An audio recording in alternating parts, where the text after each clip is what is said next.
A phantom cloaked in flames, a cursed mansion veiled in mist, and a single word glowing in the air. Mort. When Hercule Poirot steps into Ashworth Hall, he doesn't confront a ghost. He walks into a deadly illusion, hiding a century-old treasure, and a man desperate enough to fake the supernatural to find it. The summons and spectral manifestation. It was a crisp autumn morning when the post arrived at our modest London flat, a sanctuary Poirot and I had come to value between our adventures. As usual, the breakfast table was strewn with bills and invitations, but one letter penned on heavy cream paper, bearing the Ashworth family crest, immediately caught Pooh's eye. He examined the envelope with his habitual care before opening it with a silver letter opener, a gleam of curiosity brightening his gaze. "Ah, Hastings," he remarked, his Belgian accent lending a familiar warmth to my name. "The Ashworth family is in need of my little gray cells." He read aloud. The letter was from Sir Reginald Ashworth, master of Ashworth Hall, a grand estate in misty Hampshire. Sir Reginald requested Pooh's immediate assistance. The hall was plagued by a spectral apparition, a flaming figure that had terrified the staff and halted renovations. There was mention, too, of a family legend involving lost jewels and old tragedies, though the details were tantalizingly vague. Poirot's mustache twitched as he finished, a sure sign his interest was thoroughly piqued. "Mon ami," he said, folding the letter, "we must depart for Ashworth Hall at once. There is a mystery here that demands the attention of Hercule Poirot." I confess the prospect of a ghostly riddle stirred my own spirit. Life with Poirot was never dull, and we packed with haste, Poirot of course, ensuring his attire remained impeccable. By early afternoon, we boarded a train bound for Hampshire. The journey was pleasant, the countryside unfolding in gold and russet as autumn deepened. From Newbury Station, where Sir Reginald had thoughtfully arranged a car, we were driven through rolling mist to Ashworth Hall. The estate emerged from the haze like a vision from another age. Honeycombed stone walls, elaborate towers, and Gothic arches.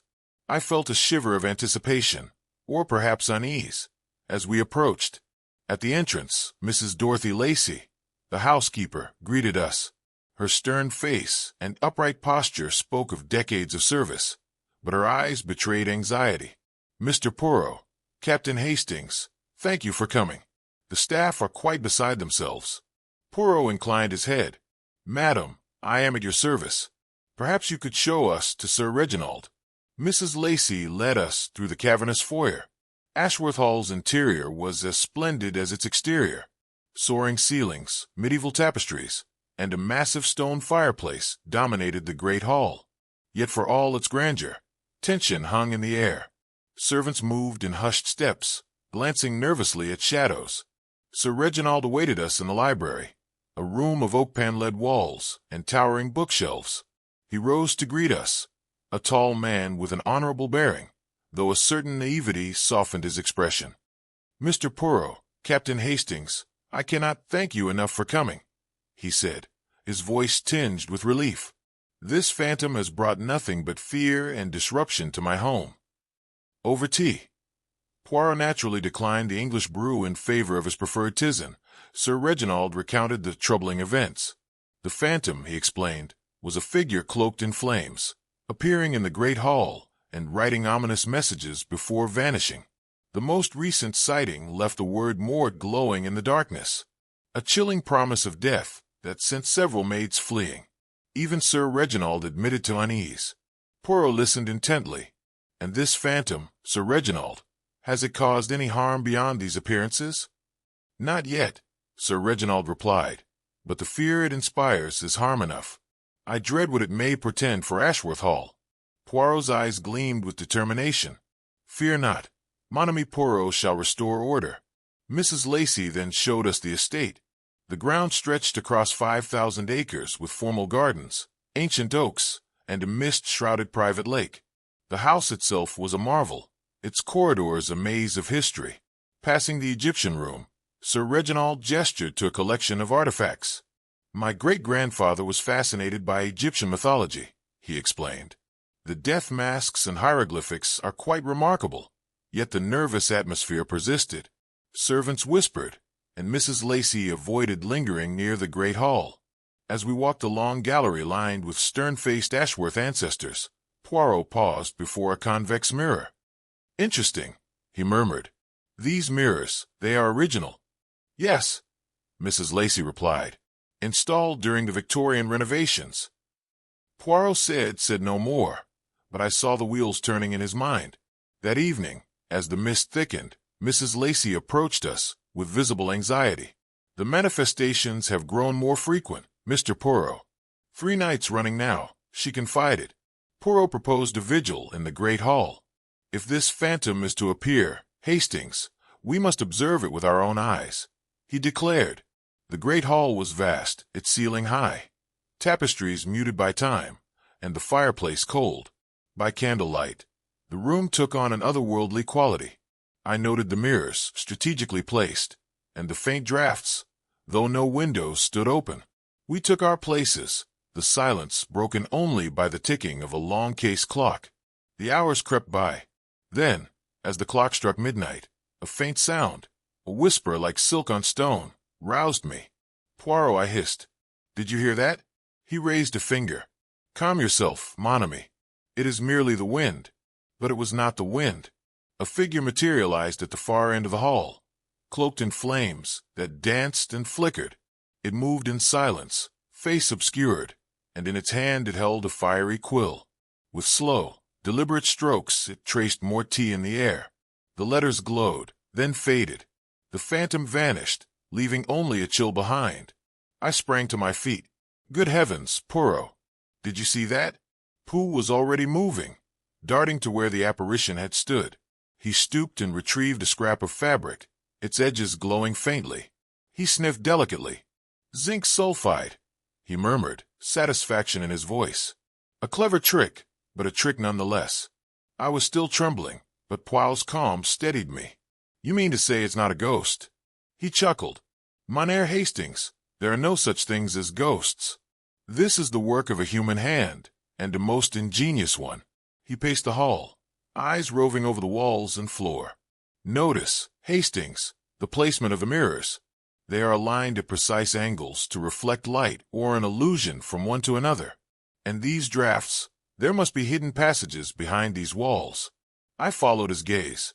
The mirrors seemed positioned with purpose, their convex surfaces bending light in curious ways. The drafts hinted at unseen openings. Poirot turned to me contemplative. "This phantom Hastings is no spirit. It is a deception crafted to frighten and to conceal. But for what purpose? That is the question we must answer." As we retired, the image of the flaming figure lingered in my mind. Yet with Poirot beside me, his confidence a beacon in the dark, I felt hope. If anyone could pierce the veil of this mystery, it was he. The morning after our midnight encounter dawned gray and chill, the mist pressing against the windows of Ashworth Hall like a shroud.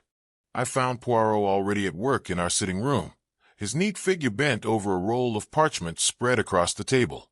His mustache was, as ever, a masterpiece of precision, and his eyes gleamed with the quiet excitement that always accompanied the chase. "Good morning, Hastings," he said, glancing up. "I trust you have recovered from our nocturnal adventure." "Barely, Poirot. That flaming figure gave me quite a turn, but you seem as chipper as ever." He smiled, faintly, reproving. "No, me. It is not a question of cheer. It is the little gray cells. They are awake and eager. And this," he tapped the parchment, "shall be our first step toward the truth." I joined him, peering at the estate blueprints Reginald had provided.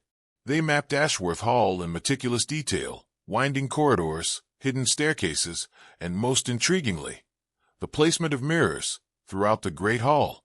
Poirot's finger lingered on these markings, his brow furrowed. "These mirrors, Hastings, are not mere decoration. See how they align. It is a system designed to reflect light or perhaps an illusion from one to another." "You mean they're part of the phantom's trick?" "Precision, but we must confirm this with our own eyes. And first I think we shall speak with someone who knows the secrets of this house. Madame Lacey, perhaps. Sir Reginald, I understand, is occupied with urgent estate matters this morning, so we must rely on Mrs. Lacey's knowledge of the house." We found Mrs. Lacey in the servants' hall, issuing orders with her usual authority. At our approach, she dismissed a maid and turned to us, her gray eyes appraising. "Mr. Poirot, Captain Hastings, how may I be of service?" Poirot offered one of his gallant little bows. "Madame Lacy," Sir Reginald mentioned a family legend, the lost Cavendish jewels, as one who has served the Ashworths for many years. "Perhaps you could enlighten me." A shadow flickered across her face. "The Cavendish jewels. A sad story, sir. They were stolen on 50 years ago during a grand ball. The thief slipped away into the night, and the jewels were lost. Some say their disappearance cursed the family. There have been tragedies ever since." Poirot's expression remained impassive. "And these tragedies, you believe they are tied to the jewels?" "I'm no believer in curses, Mr. Poirot, but the Ashworths have had their share of misfortune. Sir Reginald's father, dead before his time, and his grandfather, too. Folks whisper the jewels are still here, hidden away." "Hidden, you say? Has anyone sought them out?" "Plenty have tried. None have found a thing. The hall guards its secrets well." "Mercy, madam, you have given me much to consider." As we left her, I couldn't shake the feeling that Mrs. Lacy had held something back. Her words had been carefully chosen. Armed with the blueprints, we returned to the great hall. Poirot moved with his usual brisk efficiency, his eyes darting from the mirrors to the walls and back again. "Observe, Hastings. Their placement is deliberate. If one were to project an image from a hidden recess, it could be caught and multiplied by these surfaces." "But how did it glow, Poirot? That fiery effect. It was uncanny." He smiled, a glint of triumph in his eyes. "That is the work of zinc sulfide. The scrap we found last night was coated in it, no doubt to create that spectral blaze." He paused by the oak paneling. "Hastings, do you feel that?" He gestured toward a faint draft. "And observe the grain of the wood here is slightly misaligned." He tapped lightly, producing a hollow sound. With a deft movement, he pressed a hidden catch, and the panel slid open, revealing a dark passage. "A hidden panel, Poirot. You were right about secret ways. Naturellement, this is how our phantom moves unseen. Shall we explore, mon ami?" The passage was dank and twisting. At length it opened onto the misty shore of the estate's private lake, near the secluded dock. Poirot's sharp eyes soon spotted fresh tracks, deep boot prints, and the scrape of a motorboat's keel. "Look here, Hastings. Someone has landed recently, and not by invitation. I think a secret visitor. Could this be how the culprit gets in and out? It is possible. We must keep this in mind." Back in the great hall, Poirot produced a small lantern. "Hold this steady, Hastings, and aim the light at that mirror." As the beam struck the glass, it danced from one mirror to the next, weaving a web of reflections.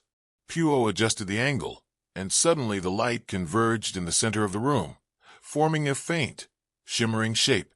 "Good Lord, Poirot, it's exactly as you said, a trick of light and mirrors." He nodded, and with zinc sulfide added, the effect would be most striking. "Our phantom is a clever illusionist, but no ghost." Yet even as we marveled, Poirot's thoughts seemed to turn inward. "The word mort, why French? It is a puzzle within a puzzle. Perhaps the trickster's from across the channel, or wants us to think so. Perhaps Hastings. We shall see." Having confirmed his theory, Poirot suggested we speak further with Mrs. Lacy to uncover any underlying tensions within the family. We found her in the drawing room. "Madame Lacy," Poirot began, "in a grand house such as this, there are often disputes, family matters perhaps, that might trouble the peace. Are there any such tensions within the Ashworth family?" Mrs. Lacy's stern expression faltered. "Well, there's Mr. Nigel Pembroke, Sir Reginald's cousin. He's caused a fair bit of worry with his gambling. Owes a fearful sum, they say, to Monte Carlo. Sir Reginald's had to hush it up more than once. Most intriguing. And do you think this could be connected to the disturbances here?" She shook her head. "No, sir. Mr. Pembroke's troubles are his own, but they've not to do with phantoms. He's too busy chasing his next wager in London." "Mercy, madam, you have been most helpful." As we stepped away, I felt a familiar thrill of discovery. Nigel Pembroke, Sir Reginald's cousin and potential heir, had not yet crossed our path, but this news painted him in a suspicious hue. Poirot, could Nigel be behind this phantom business? A man with debts like that might try anything. "It is a thread," Hastings, one we must follow with care. With the morning's investigations behind us, we settled into the dining room for a modest luncheon. Poirot's attention seemed elsewhere, his fingers drumming lightly on the tablecloth. Hastings, the zinc sulfide. Where does one procure such a substance in a place like this? Zinc sulfide. I suppose it could be from a chemist shop, or perhaps some industrial source nearby. Exact. But consider, mon ami, the precision required. This is no common prankster's tool. It suggests preparation, perhaps even access to specialized knowledge. The room seemed to grow quieter as his words hung in the air. Outside, the wind rustled through the trees, and I couldn't shake the feeling that Poirot was already several steps ahead, chasing a trail I could scarcely see. The afternoon sun hung low over Ashworth Hall, its pale light filtering through the persistent Hampshire mist. After luncheon, Poirot and I retired to the library, a sanctuary of oak and old leather, where my companion stood at the window, fingers steepled, eyes distant. A timid knock broke the silence. Constable William Bradshaw entered hat in hand, his face pale and earnest. "Begging your pardon, Mr. Poirot. Captain Hastings, I heard you were looking into this phantom business. I thought you ought to know what I saw myself." Pooh gestured to a chair. "Do sit, mon ami. Every detail is of value to Hercule Poirot." The constable perched on the edge, his hands twisting his hat. "It was 2 nights back, sir. Sir Reginald had asked me to keep watch. What with all these sightings? I was patrolling the grounds when I saw it through the great hall windows, a figure tall and cloaked in flames, writing glowing letters in the air. I ran inside, but by then it had vanished." Pooh leaned forward. "And the letters, what did they spell?" Bradshaw swallowed. "Mort, sir. Death plain as day." A chill crept up my spine, but Poirot merely nodded, attentive. "And was there anything else? A sound, perhaps, or a scent?" The constable frowned. "A scratching like claws on wood, and a whiff of something sharp, sulphur maybe. It all happened so fast, I scarce knew what to make of it." "Mercy, constable. Your courage is commendable. I propose we set a watch this evening, a controlled observation with you and Hastings at my side. Will you join us?" Bradshaw hesitated, then nodded. "Aye, sir, if it'll put an end to this terror, I'll do it." Pooh smiled. "Excellent. We shall meet in the great hall at dusk. Bring a lantern, constable, and your stout heart." The remainder of the afternoon passed in preparation. Poirot arranged lanterns and mirrors with meticulous care, dimming the lights to avoid alerting our quarry. "We must be strategic, Hastings.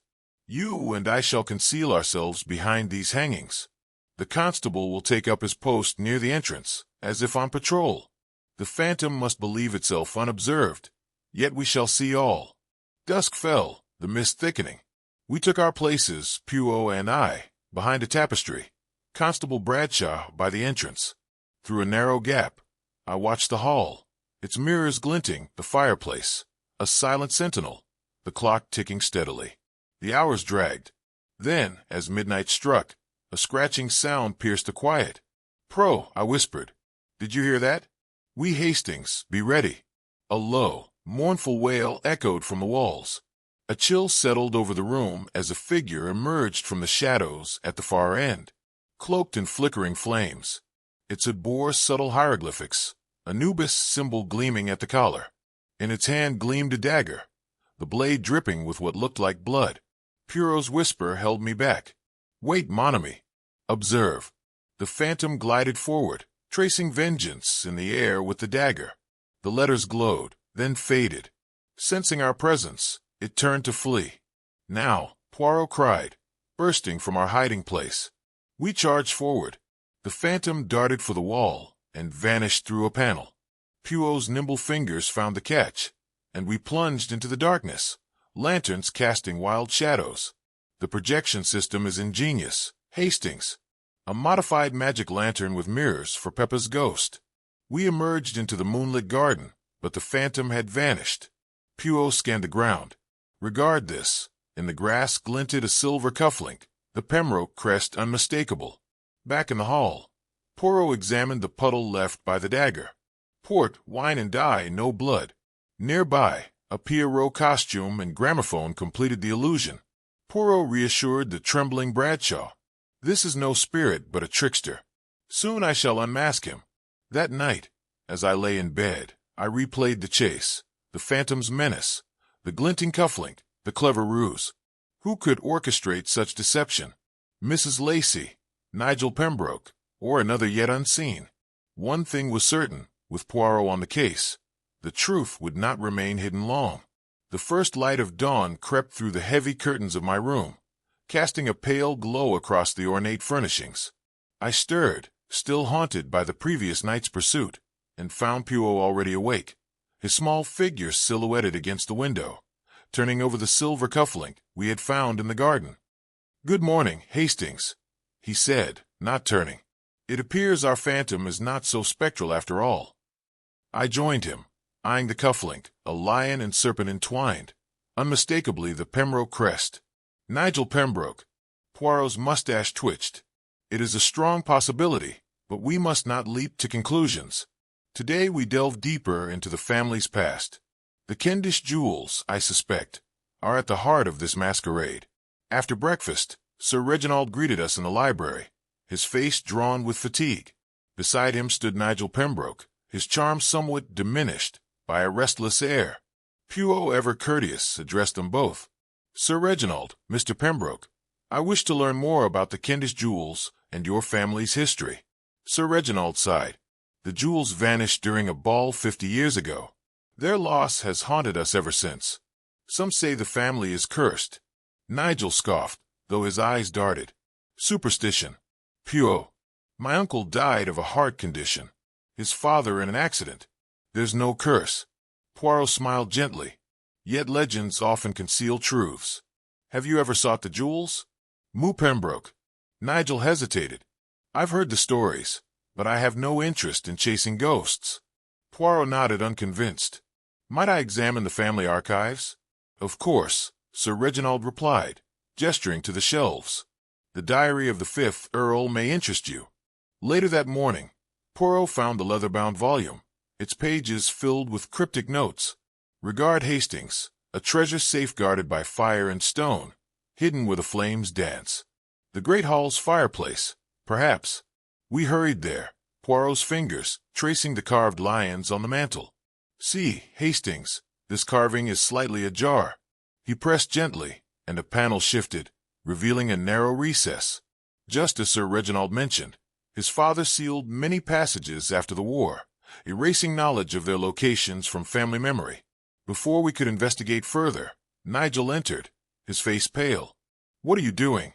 Poirot answered mildly, admiring the craftsmanship. "Does this fireplace hold any meaning for you?" Nigel's composure faltered. "It's just an old fireplace." Poirot produced the cufflink. "Yours, I believe." Upon closer inspection, I recognized the Pembroke crest, which led me to inquire further into your recent activities. "And your name appears on the guest list for Monte Carlo's Spectre Defoe illusion performed in French. A telegram to my colleague in Monte Carlo confirmed your attendance at this event, where you would have witnessed the very techniques used in this haunting most illuminating regarding your choice of Mort as a warning. No. And these sure tickets from London to Hampshire dated for the nights you claim to be in the city. The station master recalled seeing you here, not there." Nigel's face drained of color, and he took a faltering step back, his hands trembling visibly as he wiped them on his trousers. I can explain," he said, his voice cracking with strain. "I did return briefly. Yes, it's true. There was an urgent matter I had to attend to. You see, Sir Reginald had asked me to look into some discrepancies in the estate's accounts. He'd been too busy with the renovations, and I came back to sort it out. It was just a few hours each time. I swear I was in London otherwise, dealing with my own affairs. I have nothing to do with this phantom nonsense. I wouldn't even know how to begin such a thing." His words tumbled out in a rush, his eyes flickering between Poirot and the door, as though seeking an escape that wasn't there. Poirot interrupted. "Explanations can wait. For now, I suggest you rest, Mr. Pembroke." Nigel departed, leaving an uneasy silence. Poirot turned to me. "Tonight, Hastings, we shall watch closely. The phantom may strike again, and when it does, we shall be ready." As the afternoon waned, Poirot reviewed the estate blueprints once more. See, Hastings. The chimney breast is unusually thick. There may be a compartment concealed within, but the time to reveal it is not yet. I nodded, feeling anticipation build. What's the plan, Poirot? He smiled. Patience, mon ami. All will be revealed in time. That evening, as the shadows lengthened over Ashworth Hall, I could not help but marvel at Poirot's calm. The mystery deepened, but with him at my side, I felt certain the truth would soon come to light. The third evening at Ashworth Hall found us once again in the great hall, that vast chamber where the phantom had twice made its terrifying appearances. The mist outside clung to the windows like a spectral shroud, but within the hall was a study in grandeur and tension. The medieval tapestries hung silent witness to our vigil, their faded colors muted by the dim light of carefully placed lanterns. The massive stone fireplace stood at the heart of the room, its secrets still concealed, while the strategically arranged mirrors, those convex Victorian editions, glinted faintly, their purpose now central to Poirot's plan. The day had been one of meticulous preparation, and as dusk deepened into night, I could not suppress a flutter of apprehension. Poirot moved about the hall with his usual brisk efficiency, his small, dapper figure a portrait of concentration. His mustache was waxed to perfection, and his eyes gleamed with the quiet thrill of the chase. He had spent the afternoon adjusting the lanterns and mirrors, ensuring that their reflections would converge precisely where the phantom was wont to appear. I watched him work, marveling at his ingenuity, though the full scope of his scheme remained a mystery to me. Poirot, I ventured as he stepped back to assess his arrangements. You've been dashed secretive about this trap of yours. Care to let me in on the scheme? He turned to me, a faint smile playing at the corners of his mouth. Manomi, it is simplicity itself. The phantom relies upon these mirrors to weave his illusion, light and shadow amplified by zinc sulfide to create his fiery specter. Tonight, we shall turn his own trick against him. The lanterns and mirrors, they will expose the man behind the mask. I nodded, though a shiver ran through me at the thought of facing that flaming figure once more. And how do we catch him? He slipped through our fingers twice already. What were those hidden passages? Poirot's mustache twitched with satisfaction. That, Hastings, is where you and our good Constable Bradshaw shall play your parts. You will station yourselves at either end of the hall, blocking his escape through the known passages. I, Hercule Poirot, shall spring the trap. As night fell, we took our positions. I stood near the entrance to the long gallery, my lantern at my side, and my heart thudding in my chest. Constable Bradshaw, his face pale but resolute, guarded the opposite end, his light casting a faint glow across the polished floor. Poirot concealed himself behind a heavy tapestry near the fireplace, his presence betrayed only by the occasional glint of his keen eyes through a narrow slit in the fabric.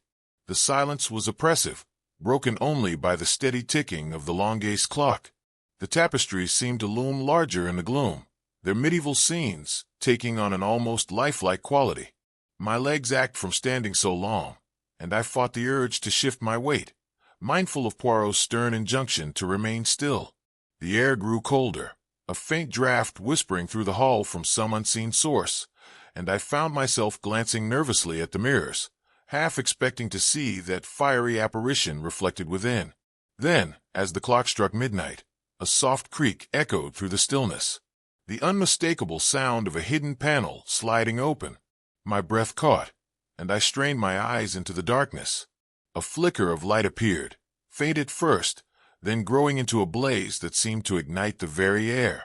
There it was, the phantom, cloaked in flames that danced and flickered, its hooded form advancing with an eerie grace. In its hand gleamed a dagger, the blade dripping with what I knew now to be a sham of blood, port wine and dye, as Poirot had deduced. I gripped my lantern, my pulse racing. But before I could act, Poirot's voice rang out sharp and commanding. Now, Hastings, the lights. I sprang into motion, igniting my lantern and directing its beam toward the nearest mirror. The light leapt from one glass to another, weaving a dazzling web that converged upon the phantom. For an instant, the figure faltered, its fiery aura wavering under the assault of reflections. Then, with a sudden, decisive step, Poirot emerged from his hiding place and struck a mirror with a small hammer he had concealed in his coat. The glass shattered with a resounding crash, and in that moment the illusion collapsed. The flames vanished, revealing a man clad in a dark cloak, his face hidden beneath a hood, his hands glowing faintly with the residue of luminescent powder. "Seize him!" Poirot cried, his voice a clarion call in the chaos. I lunged forward, my heart pounding, but the figure was quick. He darted toward the hidden panel near the fireplace, his cloak billowing behind him. I reached out, my fingers brushing the fabric, but he slipped through the opening with the agility of a shadow. "After him, Hastings," Poirot urged, already in pursuit. We plunged into the narrow passage, the walls closing in around us, the air thick with the scent of damp stone and luminescent powder. Despite my earlier terror at the phantom's appearance, I now felt only determination. "I'll circle around through the long gallery passage," I called to Poirot, surprising myself with my initiative. "We'll trap him between us." My lantern cast wild shadows as I stumbled over uneven flagstones, but I pressed on, driven by the thrill of the chase. Ahead, the phantom's glow flickered like a will-o'-the-wisp, leading us deeper into the labyrinth of secret corridors. Just as I thought we had lost him, a shout echoed from behind. Constable Bradshaw, who had circled around through another passage, appeared at the far end, blocking the phantom's escape. The figure skidded to a halt, trapped between us, and in a desperate bid, he turned to face me, his hood falling back to reveal his face. "Nigel Pembroke," I gasped, the recognition hitting me like a physical blow. Sir Reginald's cousin stood before us, his handsome features twisted with fear and defiance, his hands still faintly luminous from the zinc sulfide. For a moment he seemed poised to flee again, but Poirot stepped forward, his small frame radiating authority. "It is over, Mr. Pembroke," Poirot said, his voice calm yet unyielding. "You cannot escape the truth." Nigel's shoulders slumped, the fight draining from him as Constable Bradshaw seized his arm. I did it," he muttered, his voice hollow with defeat. "But I swear I meant no harm. It was desperation, nothing more." Poirot's gaze softened, though his resolve remained firm. "Desperation, mon ami, is a cruel master. But come, we shall discuss this before the others. There is much yet to reveal." Within the hour, the great hall was a hive of hushed activity. Sir Reginald stood at the forefront of the assembled family and staff, his honorable features etched with sorrow and disbelief. Beside him, Mrs. Lacey watched with her customary sternness, though a flicker of curiosity danced in her gray eyes. The servants clustered together, their whispers stilled as Poirot took his place before them, his small figure commanding the room with an authority that belied his stature. "Ladies and gentlemen," Poirot began, his voice clear and precise, "before I reveal the identity of our phantom, allow me to show you the true treasure of Ashworth Hall." He gestured toward the massive fireplace, its stone facade imposing in the candlelight. "The key to this mystery lies here, within this very hearth." He approached the fireplace, his fingers tracing the intricate carvings until they settled on a lion's head, its mouth subtly ajar. In the diary of the 5th Earl, I discovered a riddle, a treasure safeguarded by fire and stone, hidden where the flames dance. It was this clue, combined with the estate plans, that led me to suspect a hidden compartment. With a gentle press on the carving, a soft click echoed through the hall, and a panel in the chimney breast slid open, revealing a narrow recess. Poirot reached inside and withdrew an ornate box, its surface tarnished, but unmistakable. He placed it on a nearby table and opened it with reverence, revealing the Cavendish jewels, diamonds, rubies, and emeralds that glittered like stars in the dim light. A collective gasp rose from the assembly, but Poirot raised a hand for silence. These jewels, hidden for decades, were the object of our phantom's desire. It was not theft that spirited them away, as legend would have it, but the careful hand of the 5th Earl himself, who concealed them here to safeguard the family's legacy during a time of great unrest. But first, let me explain the mechanism of the haunting that so terrified this household. He gestured toward the mirrors that adorned the walls. These convex mirrors, installed during the Victorian renovations, were central to the illusion. By positioning a light source, such as a lantern coated with luminescent zinc sulfide, behind a hidden panel, the culprit could project its glow onto the mirrors. The precise alignment of these mirrors was critical, each positioned at exactly 37 degrees to create a converging reflection pattern. I found alignment tools and detailed calculations in Mr. Pembroke's quarters, showing a sophisticated understanding of optical physics.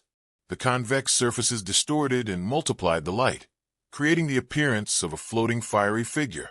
The writing in the air was achieved by tracing letters with a zinc sulfide-tipped rod, the mirrors reflecting the light to make the words seem suspended in midair. He paused, allowing the assembly to absorb this revelation. The eerie sounds that accompanied the apparitions, those mournful wails you may recall, were produced by a gramophone concealed in an alcove, adding to the atmosphere of dread. Sir Reginald interjected. But how did he devise such a scheme? Poirot's eyes gleamed. An excellent question, Sir Reginald. Moo Pembroke's inspiration came from Monte Carlo. There, amidst the revelry, he attended a magic show featuring a similar illusion, a floating fiery figure. He adapted this trick using mirrors and zinc sulfide to craft his phantom. And the zinc sulfide? Mrs. Lacey asked. Poirot nodded. He consulted a chemist in London, madam, who supplied the powder and its application method, believing it was for an innocent experiment. With this and his knowledge of the estate's passages, he executed his plan. Bootprints and motorboat marks by the lake confirmed his secret deliveries. A murmur rippled through the crowd, but Poirot's voice cut through it. And now the identity of our phantom. He turned to Nigel, who stood pale and trembling under the weight of accusing eyes. Monsieur Nigel Pembroke, driven by mounting debts, sought to uncover the jewel's location. He had begun to decipher the coded diary, but needed time to complete his work undisturbed. Thus he orchestrated the haunting to frighten away the staff and keep the hall empty while he continued his search. Nigel's head bowed, and when he spoke, his voice was scarcely audible. It's true. I was desperate. £15,000 owed to Monte Carlo. I thought if I could find the jewels, I could sell them and be free of my debts. I never meant to harm anyone. Sir Reginald stepped forward, his face a mask of anguish. Nigel, how could you to bring such shame upon us? Poirot interjected gently. Sir Reginald, the matter is now in your hands. The jewels are restored, the deception unveiled. For the sake of the Ashworth name, we shall let you decide how you wish to handle this affair. Sir Reginald's brow furrowed in thought, his gaze shifting from Nigel to the constable who stood nearby, his expression a mix of duty and sympathy. After a long moment, Sir Reginald spoke, his voice heavy with resolve.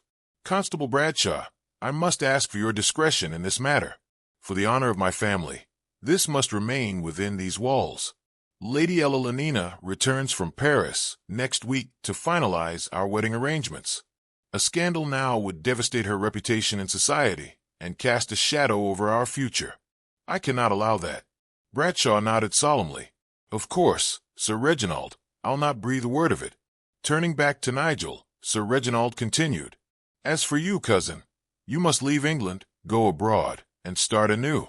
I'll provide for your passage and a modest sum to see you settled, but you cannot remain here. Nigel's eyes glistened with unshed tears, but he murmured a grateful, Thank you, Reginald. I'm sorry for everything. With the confession laid bare, Pooh addressed the assembly once more. Before we part, allow me a few words on the psychology of fear and greed. It is fear, Messamy, that blinds us to reason, making us prey to such illusions. And it is greed that drives men to desperate acts, heedless of the ruin they sow. Yet in the end, the truth prevails, as it must. His words lingered in the air, a quiet admonition that seemed to ease the tension in the room. Sir Reginald approached Poirot, his hand outstretched. Mr. Poirot, I owe you more than I can say. You've saved my home and my legacy. Poirot shook his hand with a gracious nod. It was my pleasure, Sir Reginald. Now, I believe Hastings and I have earned a rest. The next morning dawned bright and clear, the mist at last relinquishing its hold on Ashworth Hall. Poirot and I strolled through the gardens, the air crisp with the scent of dew-kissed roses, and the gentle hum of bees among the late-blooming airs. The estate seemed to breathe easier, its grandeur restored now that the shadow of the phantom had been dispelled. We found Sir Reginald waiting for us in the winter garden, a glass-walled conservatory where sunlight danced on the leaves of exotic palms and ferns. He looked relieved, though the strain of recent days still lingered in his eyes. "Mr. Poirot, Captain Hastings," he greeted us warmly. "I cannot thank you enough. The staff are returning. The workmen have resumed their tasks, and Ashworth Hall feels like home again." Poirot bowed graciously. "It is order restored, Sir Reginald, as it should be. The truth, you see, is a great comforter." At Sir Reginald's request, Poirot gathered the household, Mrs. Lacey, Constable Bradshaw, and even a subdued Nigel Pembroke, who stood apart, his head bowed. The servants clustered respectfully at the back, their curiosity barely contained. Poirot addressed them all, his voice gentle but firm. "Mimi, let us review what has transpired. The phantom that haunted these halls was no specter, but a clever illusion, one that preyed upon fear and superstition. The mirrors, the secret passages, the luminescent powder, all were tools in a most elaborate deception." He turned to Nigel, whose eyes glistened with remorse. "Messieurs Pembroke, desperation led you astray, but you are not the first, nor will you be the last, to let fear and want cloud your judgment. You have confessed, and Sir Reginald has shown mercy. Let that be your lesson and your salvation." Nigel managed a grateful nod, his voice barely above a whisper. "Thank you, Poirot. Thank you, Reginald." Poirot continued. "The Cavendish jewels have been restored to their rightful place. The family's honor is intact, and the estate's future secure. Let this be a reminder. The greatest phantoms are those we create ourselves, born of secrets, greed, and fear." There was a hush as his words settled over the gathering. Then Sir Reginald stepped forward, his relief evident. "Thank you, Mr. Poirot. You have my eternal gratitude. Lady Evelina will return to her home at peace." Poirot inclined his head. "It was my pleasure, Sir Reginald. Now Hastings and I shall take our leave, though I dare say should another mystery arise, you know where to find us." As we departed, Poirot paused at the threshold, casting a final glance back at the sunlit winter garden. "You see, Hastings," he murmured, "the true phantom is always human folly, reflected and multiplied until reason dispels the shadows." I smiled, feeling the tension of the past days slip away. "Well said, Poirot. I suppose there will always be another shadow to chase." He chuckled, adjusting his hat with a flourish. "Perhaps, mon ami, but for now, let us enjoy the peace we have earned." And so, with Ashworth Hall restored and the phantom laid to rest, we returned to London until, as ever the next adventure called. As dawn breaks over Ashworth Hall, the mist lifts, and with it the shadow of fear that has long haunted its halls. Hercule Poirot's brilliance has dispelled the phantom, a mere illusion born of desperation and greed. Nigel Pembroke's confession lays bare the truth. A man driven by debt, willing to terrify an entire household to uncover the hidden Cavendish jewels. Yet through Poirot's mastery of light, mirrors, and human nature, the deception is unraveled, and the jewels gleam once more in their rightful place.